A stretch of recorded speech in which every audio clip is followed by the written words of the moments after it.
The holiday classic "Twas the Night Before Christmas" was written by Clement Clarke Moore for his own kids. It was first published in 1823 and has been part of Christmas traditions for over a century. It was definitely part of my own family traditions. My dad used to read "Twas the Night Before Christmas" every single Christmas Eve, after dinner, and before we were allowed to open our Christmas PJs. Now, my mom, my brother, and I would also do sound effects as he read it, which may or may not have been awesome for him, but it was really fun. It's been a long time since those Christmases, but the memory of that is so clear and so bright in my mind. So this year, I asked my dad to record "Twas the Night Before Christmas" so that I could share that story and my dad with you. I know so many of you are missing your dads or your grandparents or the father of your own kids. Maybe you just really wish you had a father figure in your life. So I thought I could volunteer my dad to be your stand-in dad or your stand-in grandpa, narrating this Christmas story for you and your family. My dad is thrilled to be even a small part of your family traditions this year, and I am so happy to share him with you.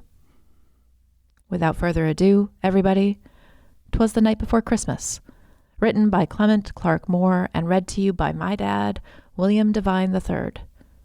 From my family to yours, may you have the best holiday season available to you.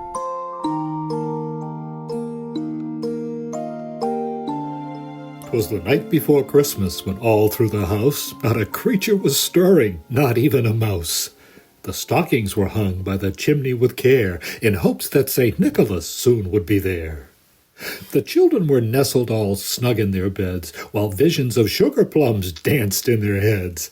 And Mamma in her kerchief and I in my cap had just settled down for a long winter's nap. When out on the lawn there arose such a clatter, I sprang from the bed to see what was the matter. Away to the window I flew like a flash, tore open the shutters, and threw up the sash. The moon on the breast of the new-fallen snow gave the luster of midday to objects below, when what to my wondering eyes should appear but a miniature sleigh and a tiny reindeer. With the little old driver, so lively and quick, I knew in a moment it must be St. Nick. More rapid than eagles, his coursers they came, and he whistled and shouted and called them by name. Now Dasher, now Dancer, now Prancer and Vixen, on Comet, on Cupid, on Donner and Blitzen. To the top of the porch, to the top of the wall, now dash away, dash away, dash away all. As dry leaves that before the wild hurricane fly, when they meet with an obstacle, mount to the sky, so up to the housetop the coursers they flew, with a sleigh full of toys, and St. Nicholas too. And then in a twinkling I heard on the roof the prancing and pawing of each little hoof. As I drew in my hand and was turning around, down the chimney St. Nicholas came with a bound. He was dressed all in fur from his head to his foot, and his clothes were all tarnished with ashes and soot. A bundle of toys he had flung on his back, and he looked like a peddler just opening his pack. His eyes, how they twinkled, his dimples, how merry! His cheeks were like roses, his nose like a cherry. His droll little mouth was drawn up like a bow, and the beard of his chin was as white as the snow. The stump of a pipe he held tight in his teeth, and the smoke it encircled his head like a wreath. He had a broad face and a little round belly that shook when he laughed like a bowl full of jelly. He was chubby and plump, a right jolly old elf, and I laughed when I saw him in spite of myself.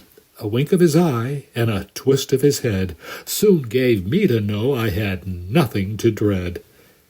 He spoke not a word, but went straight to his work, and filled all the stockings, then turned with a jerk, and laying his finger aside of his nose, and giving a nod, up the chimney he rose. He sprang to his sleigh, to his team gave a whistle, and away they all flew like the down of a thistle. But I heard him explain, ere he drove out of sight, "Happy Christmas to all, and to all a good night."